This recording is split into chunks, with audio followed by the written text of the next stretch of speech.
Welcome, ladies and gentlemen, to the Mercatus Podcast, Digital Grocer. I'm your host, Sylvain Perrier, President and CEO of Mercatus Technologies, and joining me remotely today from his dingy basement is Mark Fairhurst, not our Senior Director of Marketing, because Mark was promoted to Vice President of Marketing. Thank you, Mark, for joining me. Maybe I can get out of the dingy basement now. I don't know, dude. And it's not episode 36. I think I've incremented by +2 for some reason. We're doing a lot of these. We're doing a lot of these. We're doing a lot. And, you know, and we continue to practice our physical distancing, not our social distancing. And it's Friday here in Toronto. Spring is slowly settling in. We're getting in let me look at my watch here. It's 3 degrees Celsius, the devil's tool, the metric system. And that's more closer to almost 40 if you're using the imperial system. So we're happy it's starting to warm up. You know, normally when that happens here in the city, the sidewalks start to get busy, and it's, you know, unfortunately, that's not the case with the pandemic. Fortunately, people are heeding the public health advice and staying off the streets. Yeah, and, you know, we appreciate that, and thank you for those of you that are doing that. But, you know, we're all in this together, and we're making the best of it. Kind of the strange thing, you know, through this pandemic is likely what we're going to see is these, we like to call here at Mercatus, is the middle of the line retailers that have actually no sort of brand differentiation are probably going to collapse and not come back. Wow, that's a statement. Yeah, and you're probably right. Yeah, and Mark, you and I have talked about this on more than one occasion when we were, you know, chatting about when the economical crisis hit in 08-09, how some retailers literally lost their customers because they couldn't afford to either shop there, so they traded down. And when the economy bounced back, some of them, you know, some of the customers traded back up. But I think the reality is, at the state that we're in today, any form of trading co-op dollars, I don't care what it is, you know, trying to borrow against your assets, you know, when there's almost no liquidity in the marketplace, it's not going to help you.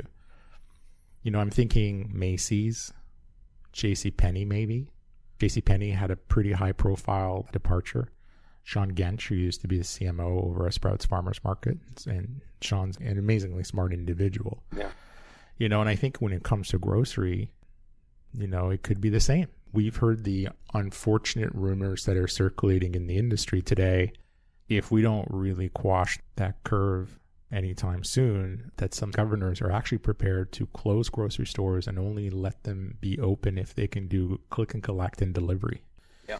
And so you have a string of independents who may or may not have that service, or who may be dependent on a third-party marketplace solution.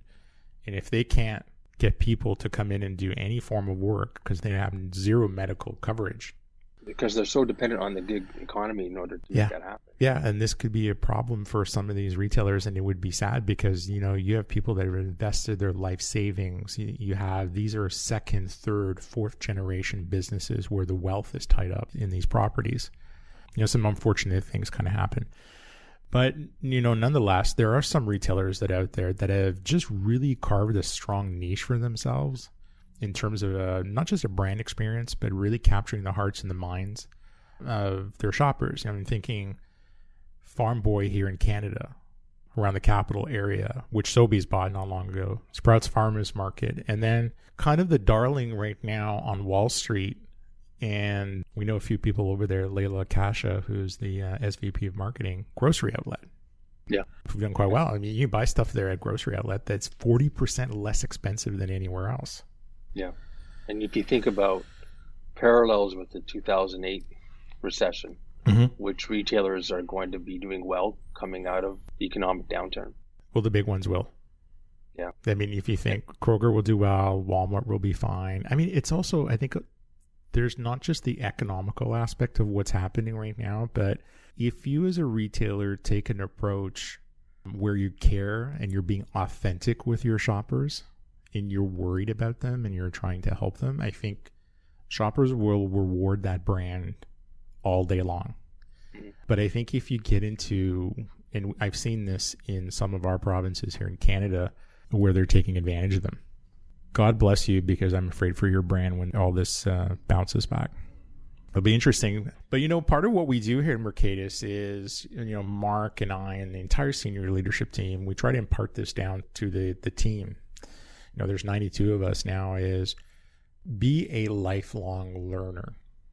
And we consume a voracious amount of content. I know, Mark, you do, I do, Kevin Kidd, our VP of product, does as well. And we read these publications and we read books, and a lot of it is to leverage not only for our own benefit, but to educate our audience and inform our very own research.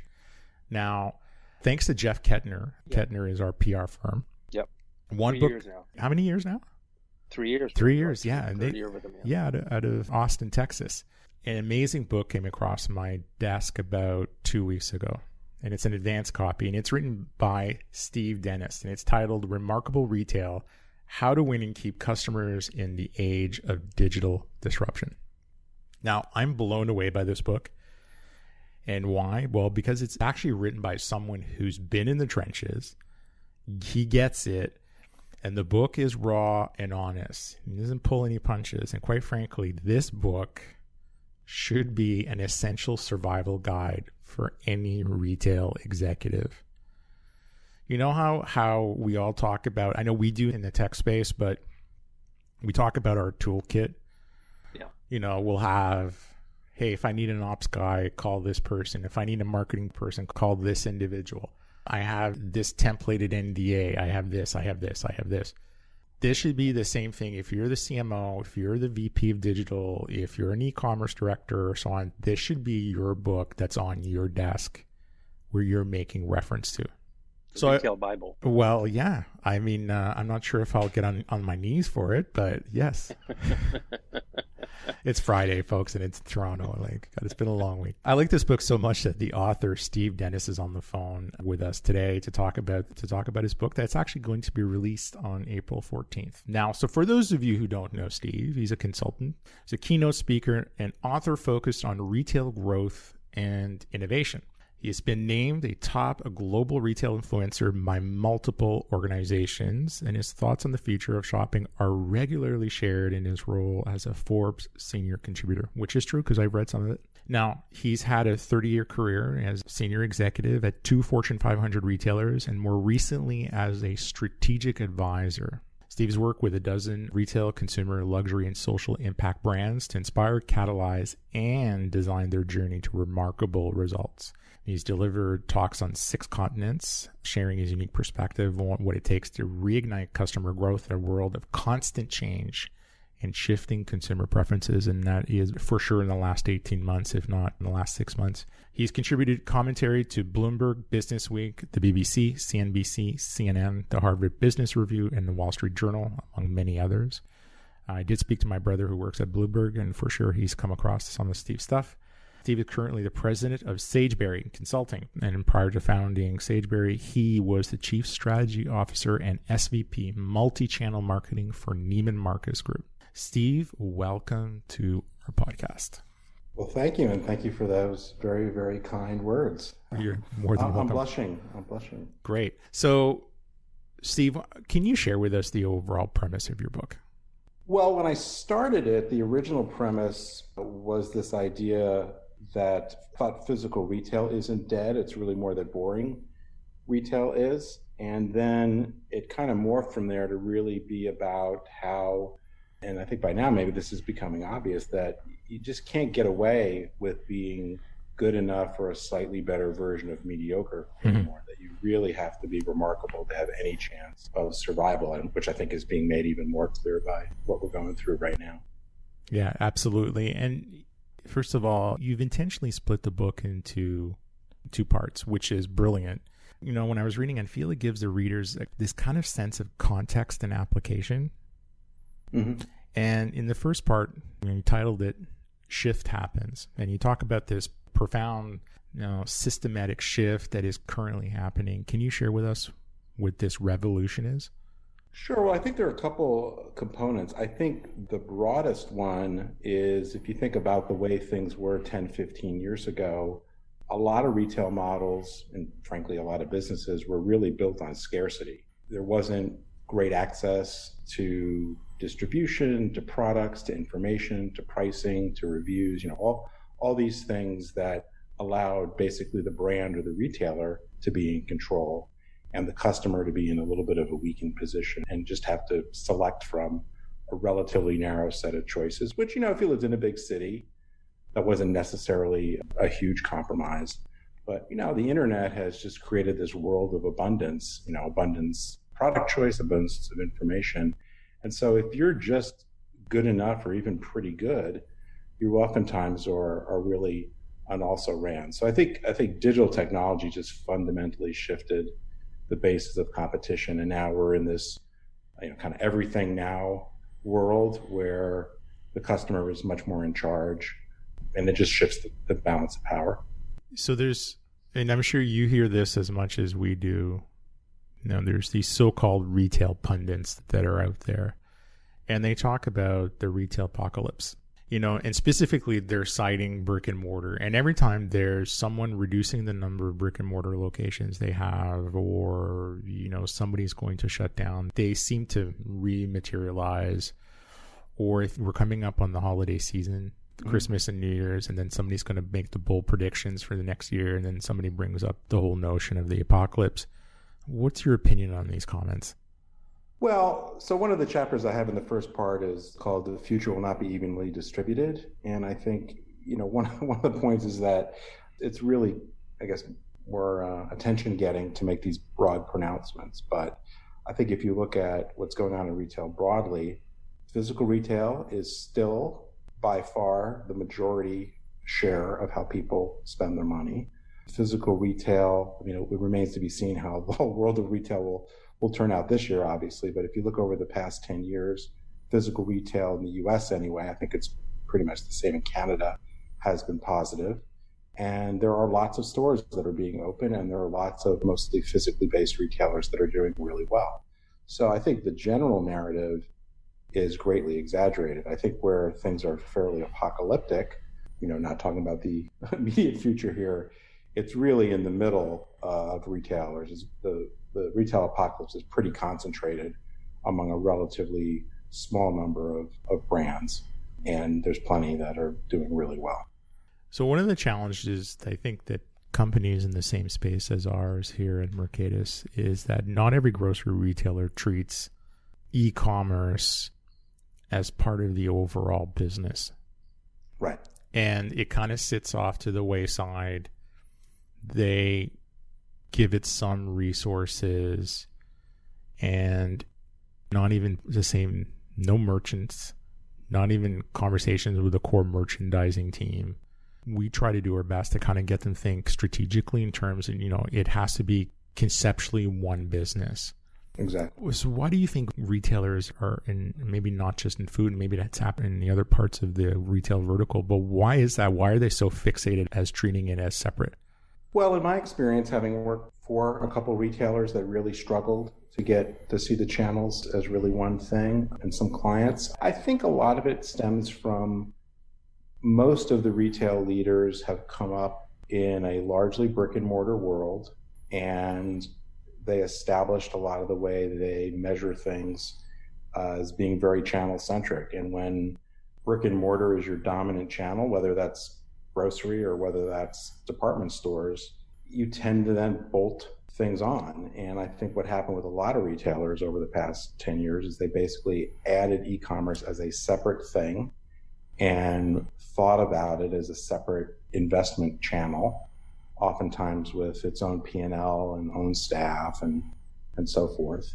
And, even if they invested aggressively behind it, which I agree with you, a lot of grocers didn't, but if you look at other channels, there was aggressive investment behind e-commerce, but it was really thought about as a separate channel. And, that's just not the way customers behave. It's actually true, and I'm not so sure for groceries specifically, but Forrester did some research a couple of years ago, which showed that digital channels actually drive 3 times as many brick and mortar sales as they do sales that are transacted in the online channel. Mm-hmm. So, you just really have to think as digital as a way to engage with the customer. And some customers will choose to transact online. Some customers will use the digital channel to inform which stores they choose to go to, whether they buy online, pick up in store. It's not this whole separate way of thinking has really caused a lot of problems for a lot of retailers. I agree. There's this symbiotic relationship, and again, I'm just pontificating from our own experience here, that there's this symbiotic relationship that exists between your digital channels and your brick and mortar. Mm-hmm, absolutely. And the Forrester research is bang on, even with our own personalization engine that we use to send, fairly unique content to individual shoppers. We don't necessarily see the conversion occur online. Exactly right. There are still consumers that are very exploratory in the way they do things psychologically. They want to go touch a product. They want to go see it. Absolutely. Yeah. They're not necessarily destination shoppers. And I don't think everything's been fully commoditized yet in the space of grocery, but I think that's rapidly approaching. So there is this symbiotic relationship. So I think, and I think you talk well about this in the book, that at the end of the day, if you're a pure play.com, and we see that with, shoe vendors, dress shirts for men, whatever, that eventually they come around to the brick and mortar world. Yeah, in most cases. I mean, I've been saying for a while that, and I'm certainly not the only one, that I think there really is not going to be, for all intents and purposes, such a thing as pure play e-commerce in the future. I mean, first of all, even Amazon has something like $16 billion in brick and mortar sales right now. So they're already bigger than a huge number of retailers in North America and around the world. But there are clearly, and one of the things I talk about in the book is the difference between buying and shopping. And I think that you can think about buying as more task and mission oriented, and e-commerce is really good at that. If you basically know what you want, you don't need to touch and feel it, you're really just trying to be efficient and getting something off your to-do list. A lot of e-commerce works really, really well, and you don't necessarily need a brick and mortar presence to make that happen. But shopping is inherently more experiential, and that's what brick and mortar really, really excels at. But you're right. I mean, very few customers are purely channel specific in their behavior. Digital drives physical, physical drives digital. There's a ton of research that supports that now. I just think it's really sad because back when I was at Neiman Marcus and we were doing a lot of this work in 2007, 2008, we were already seeing this behavior be a significant phenomenon. And, a lot of people thought that luxury retail would be slow to see this because, you're selling very expensive stuff with a commissioned sales force. And you'd think, wow, people really want to try it on and get that direct interaction. And that was true, but they were starting their journey in a digital channel often and then going into the store. So the channel-centric thinking will really cause you to make a lot of mistakes, I think. Does that not feed into your thesis that the customer is the channel? I mean, I'm hard-pressed to come up with many places where it's not. I mean, it seems like such a cliche, but, we talk about channel centricity. And I think if you were really starting your customer experience strategy with the customer, you would be really dissecting the different sort of customers you serve and the different sort of purchase occasions you are focused on. And you would understand those customer journeys really well. And you would design your experience to fit that. And I think if you did that, I mean, every time I've ever done that, you almost never see customers that have this channel-centric behavior. So I think just as a matter of strategy, you should start with the customer and think about it as all being one channel. But I think, particularly with mobile devices now, I say in the book, the best location is really wherever your customer happens to be with their smart device, right? I mean, you can go from, it used to be, just kind of going back to the shift happens question you started with, even 7-8 years ago, for the most part, if you were going online, that was a pretty intentional act that you were doing from your home or office or maybe a coffee shop. Mm-hmm. But since smartphones became widely adopted and obviously other technology followed along, customers can be shopping whenever they want. It's the second that it dawns on them standing in line or waiting for the traffic light or whatever. It's not necessarily the most healthy thing, but they can be online shopping, and maybe that's determining a product they're going to put in their shopping cart and buy later, or it could be, oh, which store is closest to me to buy this thing I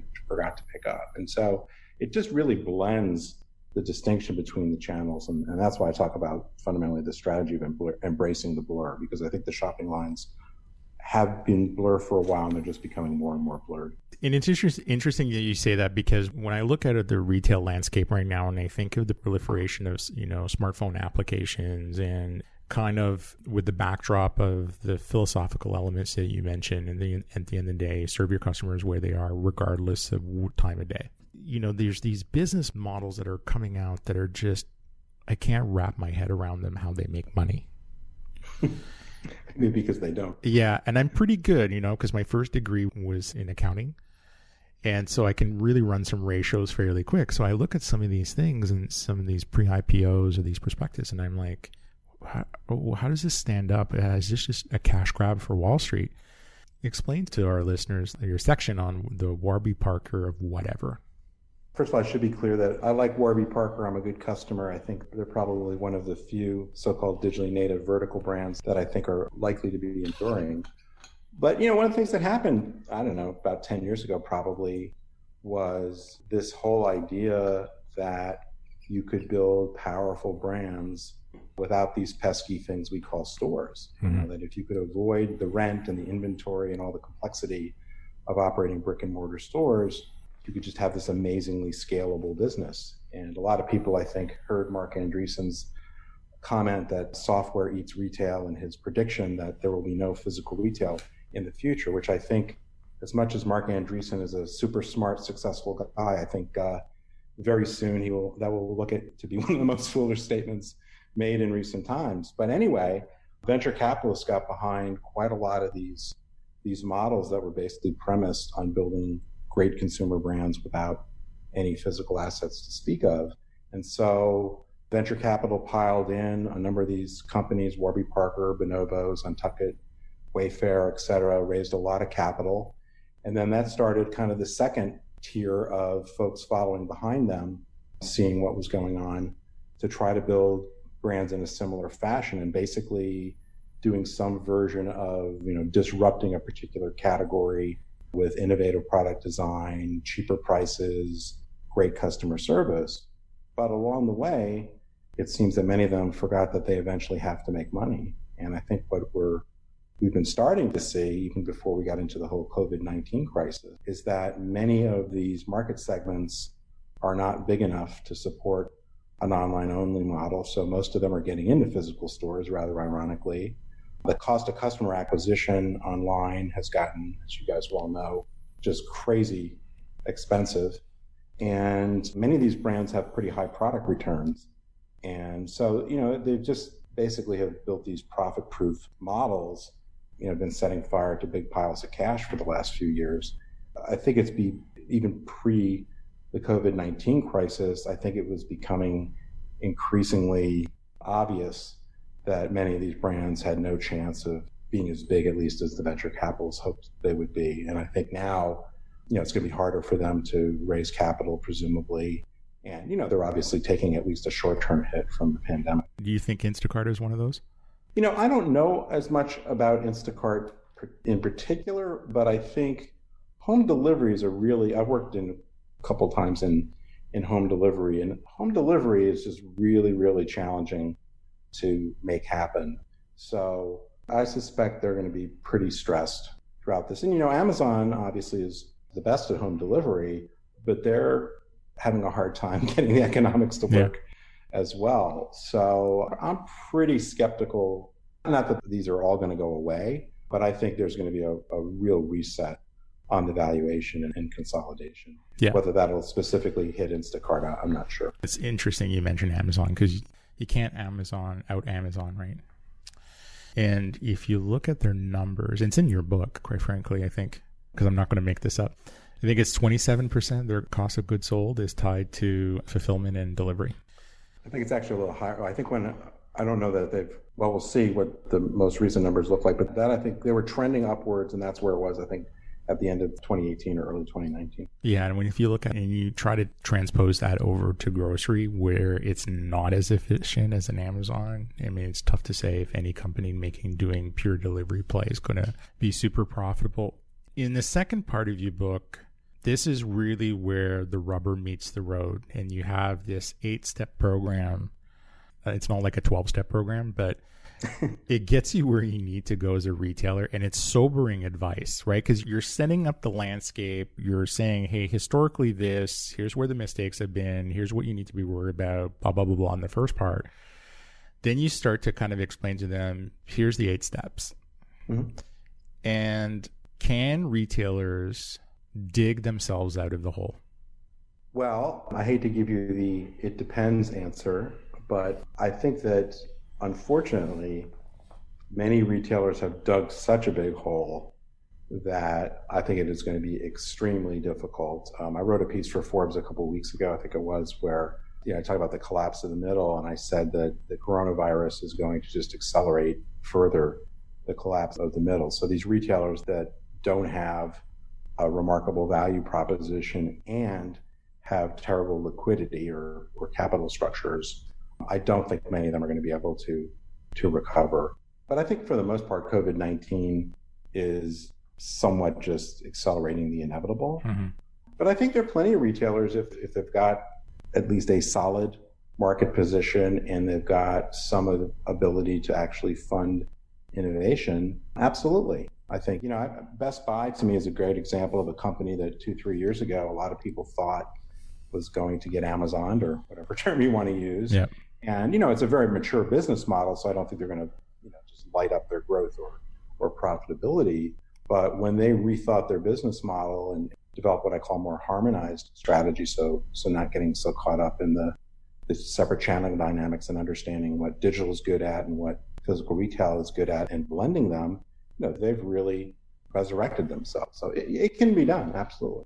Yeah, I worked for Best Buy in the early 2000s on their psychometric analysis when they were trying to design their stores. Yeah.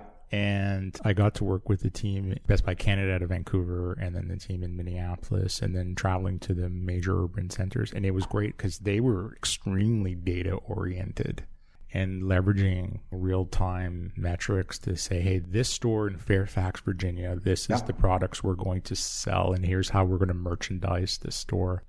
Mm-hmm. But, you push past 2010 and you kind of felt, whoa, these guys are losing their way. Well, I think that's actually a great example. I spent a little bit of time, when I was at Neiman Marcus, we spent some time with the Best Buy folks, and I think they were really on to, frankly, a lot of the themes that I talk about in the book: personalization, harmonized channel, treat different customers differently, etc. And then I do think that they basically decided to try to out Amazon, mm-hmm. and they lost their way for a few years, and they basically got themselves into more or less a race to the bottom. I think I quote my friend Seth in the book. He said, the problem with a race to the bottom is you might win, or worse, finish second. Right. And they finished second. And but I think they realized they had to go through some leadership changes to make it happen. But I think they really did reframe their strategy and been able to get their growth reignited, I guess. Do you think a Macy's will bounce back?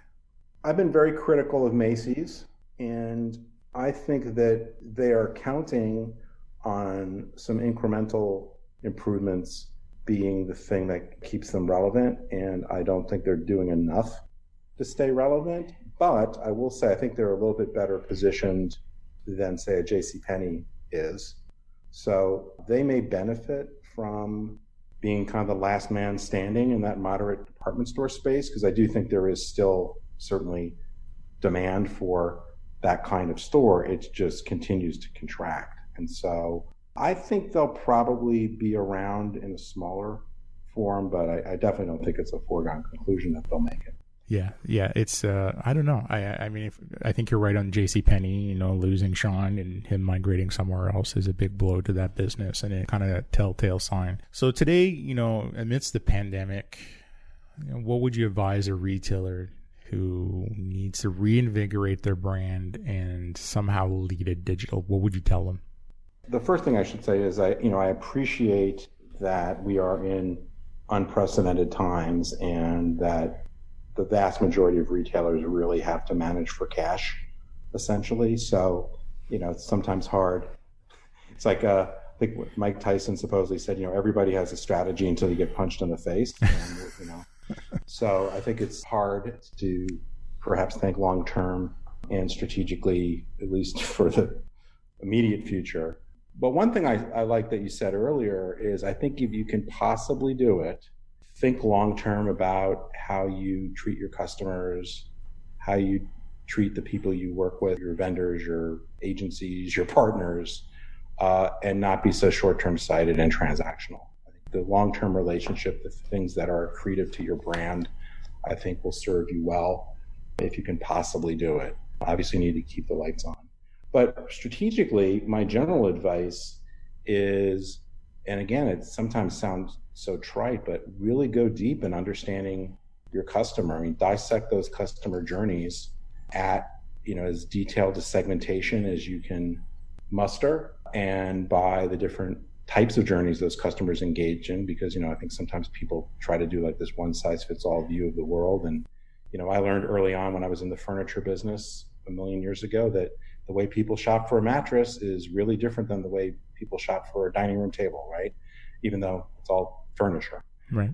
And the advice I give in the book is, when you dissect those customer journeys, certainly you should look for those pain points or friction points, or I call them discordant notes in the process, and root those out. But I think most of the time, rooting those out are more kind of table stakes. If you don't do them, you're behind. Mm-hmm. But then the hard work, I think, is to find those places where you can really, kind of amplify the wow. What's that thing in the customer experience that's intensely customer relevant, is proprietary to your brand, and ideally, which is, like literally what I mean by remarkable in the book, people will talk about.